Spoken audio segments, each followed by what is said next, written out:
Bueno, señores, esta semana ha sido candela para estos ministerios de educación. Yo te digo a ti que, ay Dios mío, y se supone que estamos empezando el verano, ¿verdad? Y que se está empezando la planificación para un nuevo año escolar lleno de sorpresas. Lleno de sorpresas. Bueno, justamente el día de hoy pues recogen todos los medios del país las declaraciones que ofrecían ayer en rueda de prensa los miembros de la Asociación de Editores y Distribuidores de Libros en la República Dominicana, y ahí veíamos al escritor Avelino Stanley pues hablando en representación de los miembros de esta asociación, justamente criticando la forma en la que el Ministerio de Educación ha manejado la denuncia por parte de editora Actualidad Escolar, cuando les señalaba, ¿no?, que había una presunta un mal manejo con respecto a la licitación de los libros de textos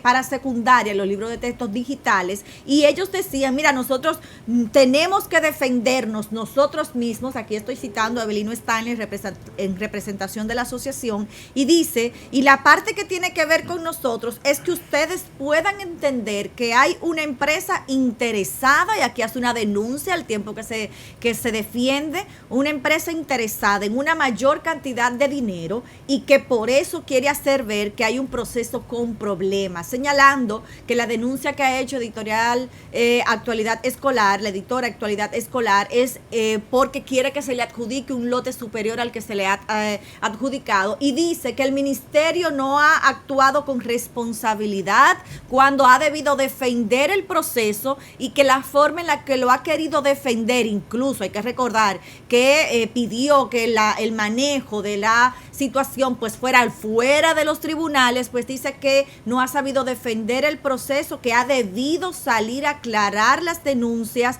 de las presuntas irregularidades, y que además pues serán utilizados estos libros para el próximo año, y que mientras tanto pues el tiempo se está perdiendo. Entonces, la Asociación de Editoras, de Editores y Distribuidores de Editores y Libros. Distribuidores de Libros, Actualidad Escolar no es miembro de esa asociación. Bueno, no tengo conocimiento si es, pues debería ser. ¿Y esa ¿no? asociación quiénes la representan? Porque bueno, tú dijiste el otro día que una sola firma tenía 5 empresas. Que era la denuncia que estaban vinculadas, que estaban vinculadas. Vinculadas, no, en el mismo domicilio, mismo todo, o sea, eso era la denuncia era un mamotreto, ¿verdad? Que hacía Editorial Actualidad Escolar, y la rueda de prensa lo dan en representación de la asociación las empresas que están señaladas como dentro del proceso irregular, entiéndase. Stanley, que representa una de las empresas, el señor Juan Colón, el señor Cosme Peña, que fueron los que han rechazado esta acusación que hace esta editora, pertenecen, ¿no?, o representan a las 5 empresas que fueron adjudicadas con al menos un lote dentro de esta licitación. Entonces, no hay ninguna asociación de editoras, son ese grupo de editoras, porque aquí hay que ser específico. O sea, una asociación no necesariamente está representada por las editoras que ganaron esa licitación. La asociación debe de ser todas las editoras locales o las que conformen esa asociación. Ahora, si esa asociación nada más la conforman ese grupo de editoras, quizás se mandaron antes de ayer a formar esa asociación, y ahora entonces son las que están representándose y queriéndose representar. No sé. Y al mismo tiempo la noticia que tú leíste hace 2 días era de que el Ministerio de Educación quería tranquilamente, ¿verdad?, bajarle el tema a eso, y que el Tribunal Superior Contencioso y Administrativo no viese ese caso, y que ese caso se resolviese tras bastidores, dándole un pedazo del pastel a Actualidad Escolar, y que Actualidad Escolar se calmara con eso. Y parece que Actualidad Escolar no se ha calmado con eso. Bueno, continúa el proceso, porque acuérdese que el abogado de Actualidad Escolar decía que ellos estaban en disposición de ir a conversar fuera de los tribunales con el ministerio, como allí plantearon sus representantes, pero que no iban a hacer una negociación diferente que no fuera cancelar la licitación. Y en este caso, pues estos mencionados, ¿no?, el señor Stanley Colón y Cosme Peña, que como usted hace la pregunta, pero ellos hablan en representación de la Asociación de Editores y Distribuidores de Libros, la ACEDILIR, Ellos dicen que acudirán ante los tribunales para defenderse ante la difamación y la injuria que han sido objeto por parte de Actualidad Escolar, y por consiguiente pues meten en el paquete al propio Ministerio de Educación, que no ha sabido defender el proceso, dando a entender que en efecto ha sido un proceso no legal o por lo menos con irregularidades. La Actualidad Escolar está dispuesto a negociar siempre y cuando se haga lo que ellos quieren. Ya usted sabe. Y además, o sea, es que el propio tribunal, por eso yo te pregunté, o sea, ¿cuál es la posición de la Dirección de Compra y Contrataciones? Que yo como que en este caso no termino de escuchar esa voz. No la he escuchado todavía el día de hoy. Que yo sepa, para todas las compras del Estado, compra y contrataciones, tiene que participar, aún las del MINER, o las del MINER van aparte. No van aparte. O sea, ¿cuál es el mandato? Hay una república distinta para el MINER. No la hay. Porque si no la hay, ¿cómo que compra y contrataciones no ha dicho nada con respecto a esto? No vamos a hablar de poder ejecutivo, porque eso es verdad. No. Pero dentro del aparato del Estado normal, se supone que compra y contrataciones tiene que decir algo con respecto a esto, porque hay uno de los oferentes que se ha quejado de manera tan intensa que lo ha llevado al tribunal. Entonces, ¿cuándo es la audiencia finalmente? ¿La semana que viene? No, bueno, el 5 de julio fue la fecha tope, el la martes. La semana que viene. Que el tribunal dio para que las partes pues, conversaran. Yo voy a buscar los marshmallows con los palillos para sentarme tranquilamente, porque ahí ese bonfire va a estar bien interesante. Así es. Como mismo está también el proyectico de ley de crédito educativo. Así es. Ayer hablábamos justamente de este proyecto de ley que fue aprobado esta semana en la Cámara de Diputados en primera lectura, luego de que fuera presentado, introducido el pasado 2021 por parte del diputado de La Vega, el señor Agustín Burgos. Y yo me quedé inquieta. Yo le decía, estaba un poco inquieta con ese tema y hacía algunas preguntas al aire que empecé a tratar de conseguir respuestas. Y justamente con respecto a pues ya te estoy poniendo a filosofar. Bien, eso es importante. La duplicidad de funciones, hablaba yo del Gabinete de Innovación y el plan de becas y demás.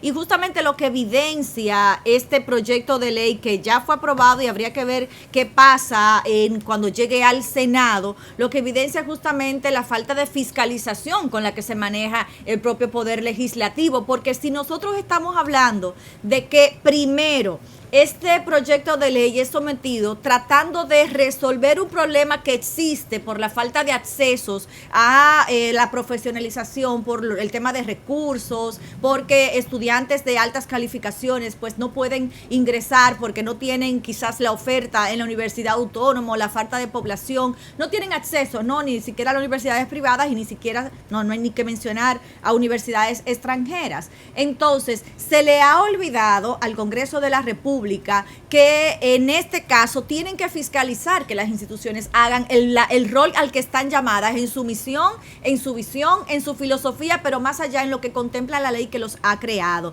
Y en el artículo 102 de la educación de la Ley de Educación Superior, Ciencia y Tecnología, está contemplado justamente que el Ministerio de Educación tiene, cuando en ese entonces era secretaría, cuando fue creada en el 2001, pues hablaba de que tenía que tener el Ministerio de Educación esta dirección de crédito educativo para ofrecer a los estudiantes que así los necesitaran, pues la oferta no solo de becas, sino también de crédito educativo. Recuerden, artículo 102 de la Ley de Educación Superior de 2001. Entonces, el legislativo no está fiscalizando, que el Ministerio de Educación no está cumpliendo con eso.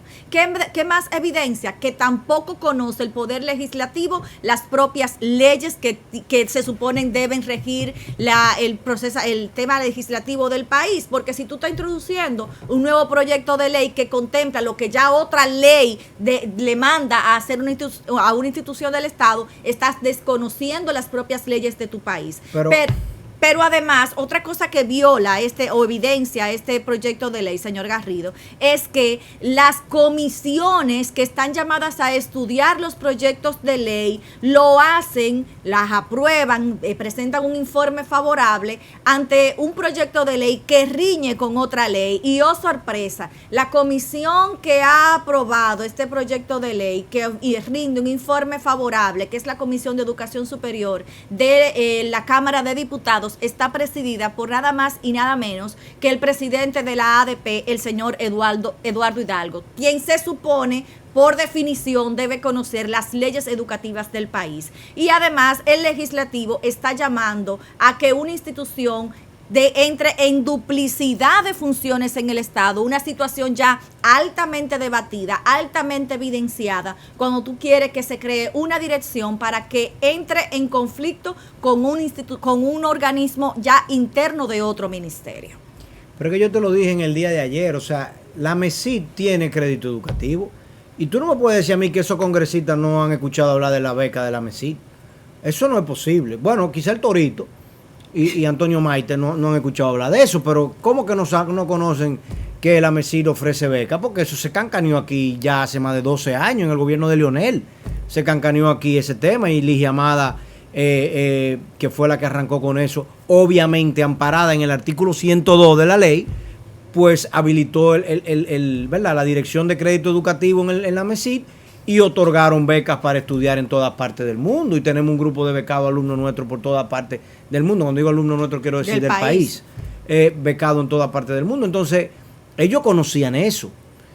Es que esa ley de por sí, yo te dije a ti, tiene implicaciones presupuestarias que hay que analizarlas. Y en definitiva, nadie se ha sentado a decir, ven acá, del dinero que el Estado genera por los diferentes impuestos que aquí hay, ¿qué se está haciendo con eso? Por eso yo te hablaba del Congressional Budget Office, de que existe en República Dominicana un organismo que se encargue de velar, porque cada vez que salgan con un proyecto de ley de esto, te pueda decir y medir la temperatura y decirte, mira, tú sabes que eso va a causar fiebre. Claro. Y te va a poner a ti el cuerpo febril en tanto. Y tú vas a tener que, mira, para que tú no te deshidrates, vas a tener que tomarte tantos galones de agua y de electrolitos. Pero eso no lo tenemos aquí en República Dominicana. Si cogen los fondos del CDT y lo manejan con un cuerpo técnico como el del Banco de Reserva que yo te planteé, por la figura que sea, fideicomiso, una oficina especializada dentro del propio banco, como se quiera, se puede lograr canalizar recursos y créditos para instituciones y para personas que quieran estudiar en República Dominicana o en el extranjero, y para instituciones que quieran mejorar la capacidad, porque es que la banca dominicana no tiene un capítulo para educación, nunca lo ha tenido un capítulo para educación. Entonces queremos que la educación sea mejor, que los niveles de empleo sean mejor, pero la única forma de garantizar mejores empleos es regalándolo en el Estado y dándote una tarjeta de solidaridad, de cómo es, versión. ¿Qué supera? ¿Y cómo tú me estás superando dándome 1.500 pesos?